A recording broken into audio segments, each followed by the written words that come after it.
възможност на звената и на администрацията на община Пловдив да започне максимално бърза работа, като по този начин планираме много по-добре и дейностите, които ще бъдат изпълнявани през тази година.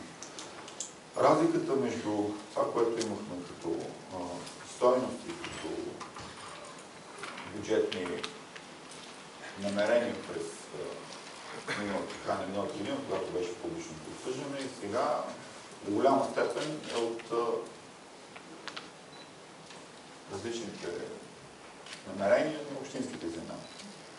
Има предложения от гражданите, които не са чак толкова много, което още един път показва, че има още какво да се желаят участието на обществеността в формирането на